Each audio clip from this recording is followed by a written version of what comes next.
In 1984, the most controversial comedian in America decided he wanted to host a children's show. Richard Pryor, the man known for profanity, drug use, and nearly dying while freebasing cocaine, pitched CBS on what he called an urban Sesame Street. And somehow, they said yes. That show is just one of the wild experiments hiding in the graveyard of Saturday morning television. From 1975 to 2002, broadcast networks repeatedly gambled that live-action programming could dethrone Saturday morning cartoons. Almost every single bet lost. Today, we're counting down 10 forgotten live-action Saturday morning shows that tried to replace cartoons. Shows that featured everyone from a teenage Helen Hunt to an actor who later became a United States Congressman, all while networks desperately tried to figure out whether kids actually wanted to watch real people instead of animated ones. If you grew up waking up early on Saturdays to watch TV, this video is for you. Hit that subscribe button and let's dig into some television history that's been almost completely erased from memory. Number 10. Far Out Space Nuts. What are you trying to do? Trying to get this whatchamacallit into the thingamabob near the thingamasig. At number 10, we have Far Out Space Nuts, which premiered on CBS on September 6, 1975. The pitch was simple. Gilligan's Island, but in space. Two NASA food-loading workers accidentally launch themselves into orbit when one of them hits launch instead of lunch. They bounce from planet to planet trying to get home, picking up a furry alien named Honk along the way. The show starred Bob Denver, yes, Gilligan himself, who was 40 years old and essentially playing the exact same character he'd been playing for a decade. His co-star Chuck McCann was a well-known comedian who actually co-created the show's concept. McCann later became a prolific voice actor, appearing in DuckTales and the Fantastic Four animated series. Far Out Space Nuts ran for just 15 episodes, all filmed in about 9 weeks. Critics described the production values as looking like it was filmed in someone's backyard, with humor ranging from clever to infantile. But Denver and McCann had genuine chemistry that earned some praise. The show has maintained a small cult following among 1970s children's TV nostalgists. But ask most people today, and they'll have absolutely no memory it ever existed. Number 9. Monster Squad. The little bugger who bit me. He's in this cup. That's very strange, Squad. According to the encyclopedia... Number 9 takes us to NBC with Monster Squad, which premiered September 11th, 1976. This wasn't a Krofft or Filmation production. It was an oddity from a completely different creative team.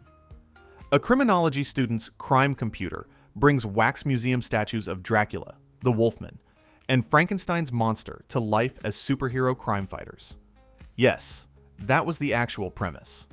The show was created by Stanley Ralph Ross, who was one of the key writers on the 1966 Batman series. It only lasted 13 episodes, running through December 1976. Here's what makes Monster Squad worth remembering. Its cast member Fred. Grandy played a character named Walt. Grandy went on to become Gopher on the Love Boat. But that's not even the interesting part. After his acting career, Fred Grandy was elected to the United States Congress, representing Iowa's 6th district. From Monster Squad to Capitol Hill. That might be the strangest career trajectory in Saturday morning history. The show also had guest appearances from Julie Newmar, who played Catwoman in the 1966 Batman, and Jonathan Harris from Lost in Space. And just to be clear, this show has absolutely nothing to do with the 1987 cult film of the same name. Number 8. Benji, Zax, and the Alien Prince. Phew, something smells terrible. If you will excuse me. Number 8 brings us to the 1980s with Benji, Zax, and the Alien Prince, which premiered on CBS on September 17th, 1983. This show holds a unique distinction. It was the only live-action program of the entire 1983 to 84 Saturday morning season across all 3 networks. Every other network had gone all in on cartoons, and CBS was standing alone with a show about a famous movie dog befriending an alien prince fleeing an intergalactic dictator. The production was an unusual collaboration between Hanna-Barbera, one of their rare live-action ventures, and Mulberry Square Productions. It was created by Joe Camp, who created the Benji film franchise. Here's a detail that shows you how different TV production was back then. The show was filmed in the Dallas-Fort Worth area, with interiors shot at Las Colinas Studios in Irving, Texas. That was highly unusual for a Saturday morning show. Benji, Zax ran for 13 episodes, and viewers could reportedly almost see the wires that made the robots float. The show faced an uphill battle from the start. Its 11 a.m. time slot was poor, and it was frequently preempted for college football and golf. The live-action format simply couldn't compete against the cartoon boom happening on every other network. By 1983, the Reagan-era FCC had deregulated children's television, and toy-funded cartoons were everywhere.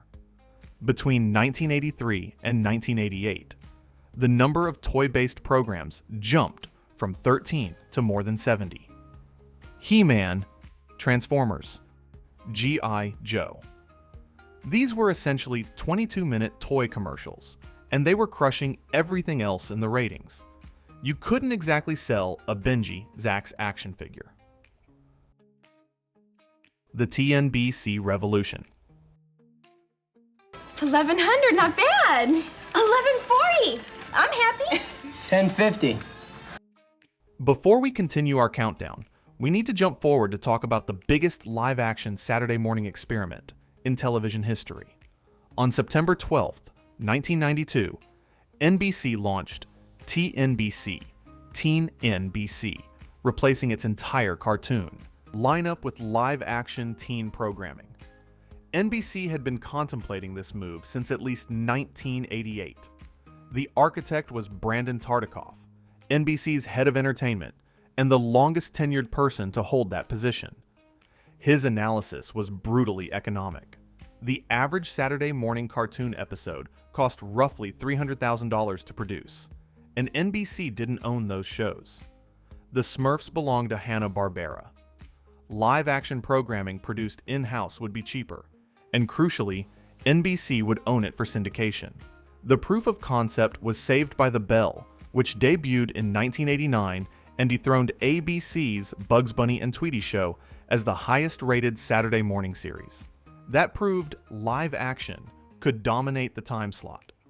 TNBC was essentially run by one man, producer Peter Engel. He executive produced virtually every TNBC scripted show, and at his peak employed approximately 1,600 people simultaneously across concurrent productions. He produced over 1,000 episodes of television. Only 2 TNBC scripted series were not Peter Engel productions. Now, let's look at the TNBC shows that got lost in Saved by the Bell's shadow.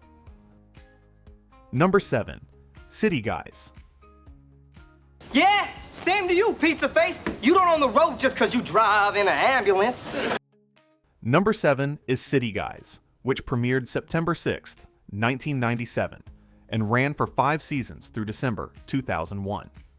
This was TNBC's attempt at an urban show, created by Peter Engel himself.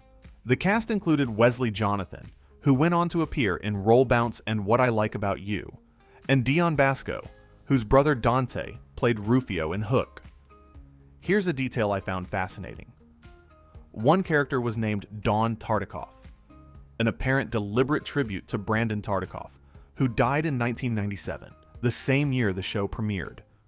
City Guys also has a strange September 11th connection. The series finale wasn't actually the last episode to air. An episode about toy guns was pulled from the October 2001 schedule due to the attacks and didn't air until December, after the graduation finale had already broadcast. So viewers saw the characters graduate, then got one more regular episode, weeks later. Number 6. California Dreams. She's not very graceful. Are you kidding? She's so clumsy you can get hit by a parked car.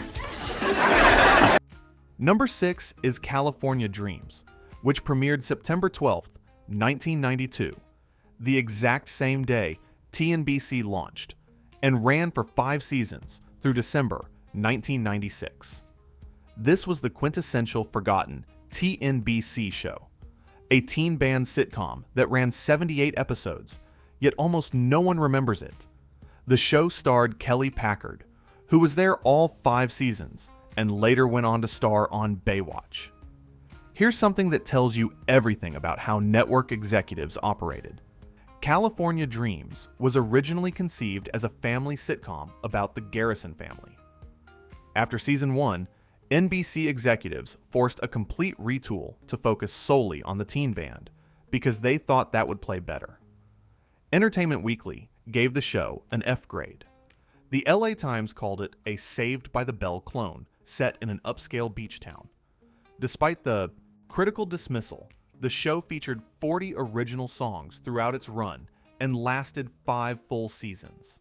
The cast even reunited on Late Night with Jimmy Fallon in 2010 to perform the theme song, proof that someone out there still remembered it. Number 5. Hey Vern, it's Ernest. Hey Vern, I just love these outer space movies, don't you? This is my all-time favorite one, too. Number 5 takes us back to the 1980s with Hey Vern, it's Ernest, which aired on CBS in 1988. Jim Varney's wildly popular Ernest P. Worrell character, born from regional TV commercials, came to Saturday mornings as a sketch comedy show.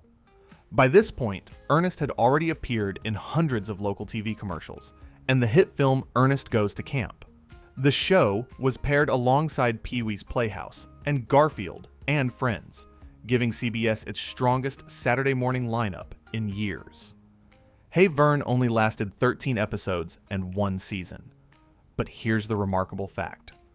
Despite lasting just 1 season, Jim Varney won a Daytime Emmy for Outstanding Performer in a children's series. That makes Hey Vern one of the most critically recognized single-season Saturday morning shows in history. The Ernest franchise continued thriving in films throughout the 1990s until Varney's death from lung cancer in 2000. 4. Hang Time. Excuse me, but she happens to be very focusable.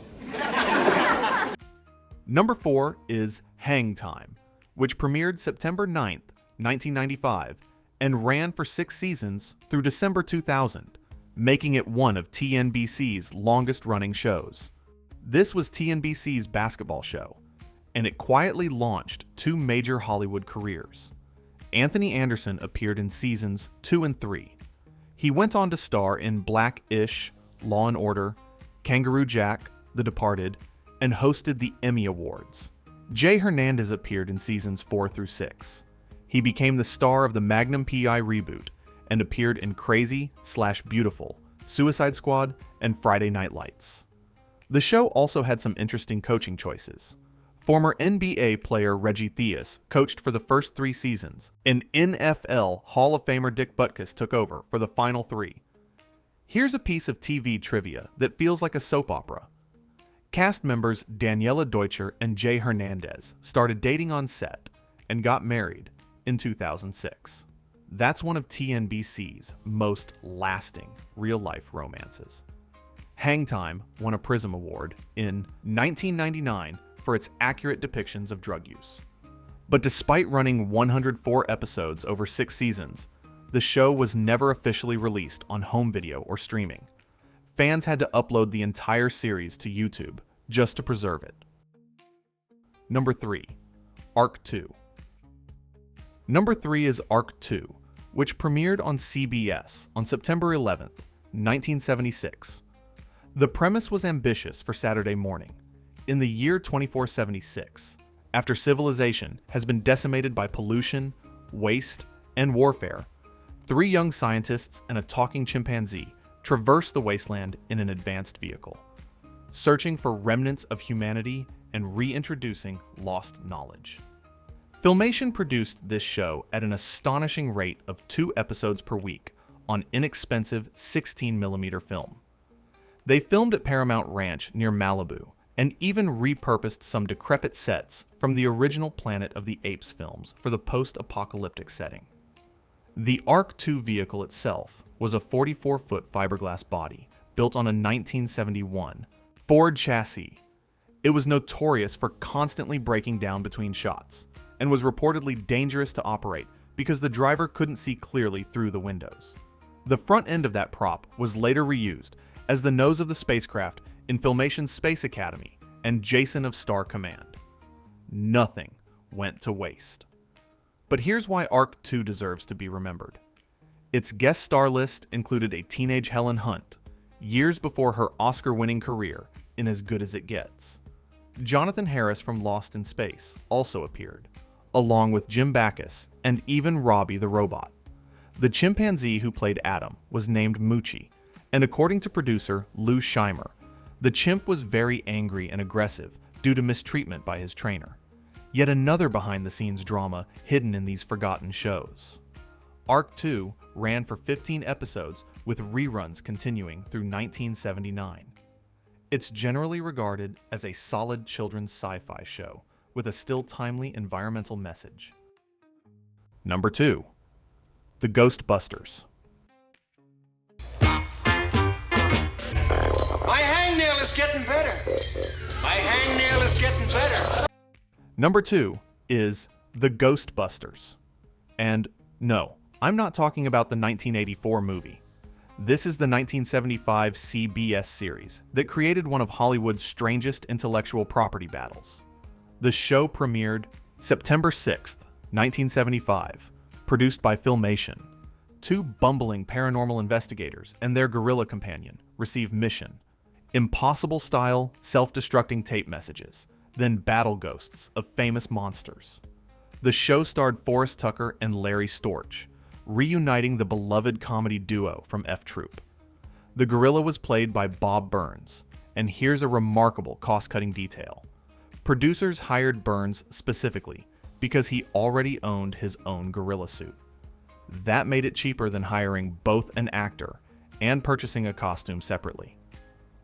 The show came in at number 2 in the ratings behind the Shazam/ISIS Hour. Filmation actually canceled it after just 1 season and 15 episodes to devote more resources to that number 1 show. But here's where it gets interesting. Years later, Columbia Pictures licensed the Ghostbusters name from Filmation for the 1984 Ivan Reitman film. When that blockbuster spawned a cartoon sequel called The Real Ghostbusters, Filmation capitalized by reviving their own Ghostbusters as a competing animated series in 1986, featuring the sons of the original characters. This created massive confusion among 1980s children about why there were 2 dueling Ghostbusters cartoons on television simultaneously. If you grew up in that era and were confused about which one was which, now you know why. The Electra Woman Connection. Permit me to show you. Save the demonstration, Pharaoh. Give up or face the consequences. Before we get to number 1, we need to mention Electra Woman and Dyna Girl, which aired as part of the Krofft Super Show on ABC from 1976 to 1978. The pitch was essentially a female-led, Ernest version of the 1966 Batman. 2 reporters for Newsmaker magazine are secretly crime-fighting superheroines who use wrist-mounted gadgets to battle colorful supervillains. What makes this worth remembering is the cast. Deidre Hall starred as Electra Woman, and she went on to become one of daytime television's biggest stars as Dr. Marlena Evans on Days of Our Lives, a role she's played on and off since 1976. Sid Haig, who played the villain Ali Baba, later became a horror icon in Rob Zombie's films. The Krofft Super Show's host band featured Michael Lembeck, who became a successful TV director, helming episodes of Friends and One Day at a Time. Number 1. Pryor's Place. I was just daydreaming, reminiscing about the good old days gone by. Thinking about all this. I remember that tree. And at number 1, the most jaw-dropping entry in Saturday morning history, Pryor's Place.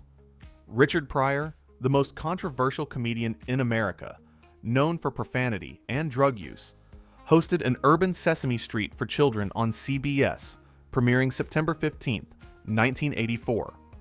The show was produced by Sid and Marty Krofft. Marty conceived the concept, inspired by Bill Cosby's success with Fat Albert. Pryor was in a family-friendly phase after nearly dying in 1980. He just appeared in Superman 3 and genuinely wanted to give back.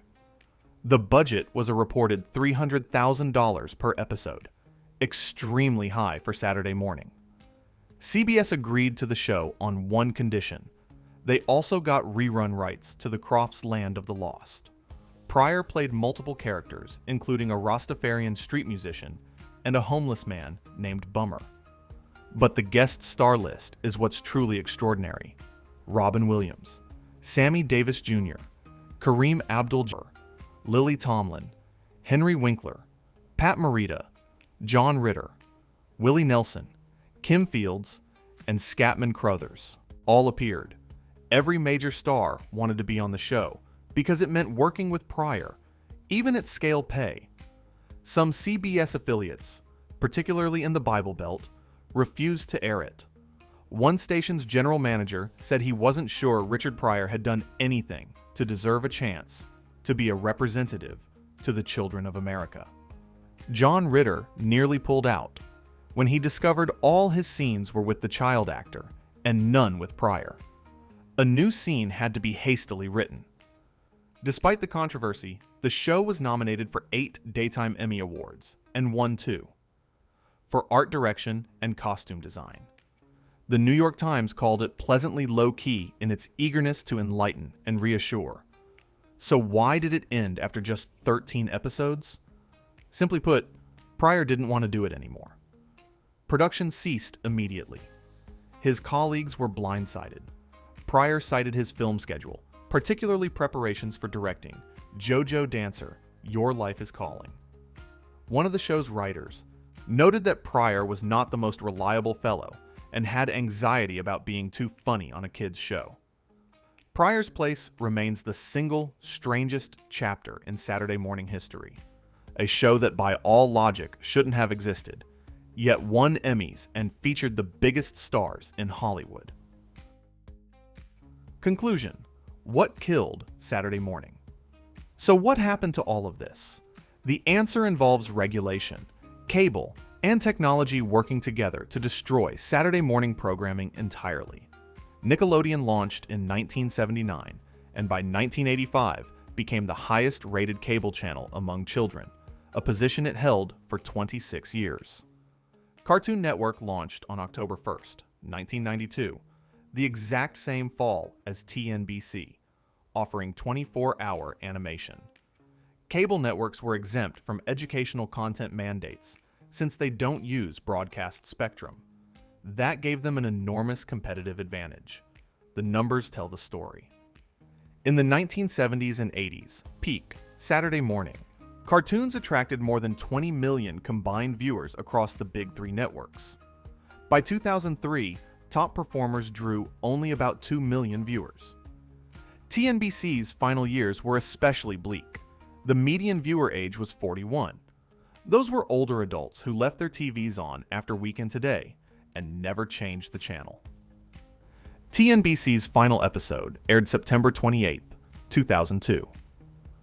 The last Saturday morning cartoon block on broadcast television was the CW's Vortex, which aired its final episodes on September 27, 2014.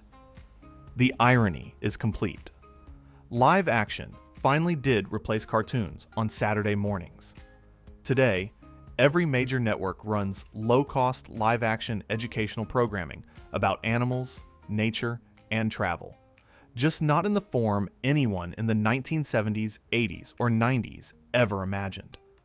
The 10 shows we covered today didn't just fail or get forgotten.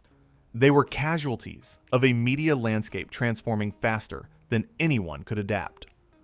But hidden inside them are remarkable stories. Helen Hunt as a teenager in a post-apocalyptic wasteland, Fred Grandy's journey from Monster Squad to Congress, the Ghostbusters trademark battle that confused an entire generation, and Richard Pryor somehow convincing a network to let him host a children's show. These forgotten Saturday morning experiments deserve to be remembered, not because they were great television, but because they show us just how hard networks fought to capture the imaginations of children who woke up early on Saturday mornings. And for a few brief years, they succeeded. If you made it this far, drop a comment telling me which of these shows you actually remember watching. And if you want more deep dives into forgotten television history, make sure you're subscribed. I'll see you in the next one.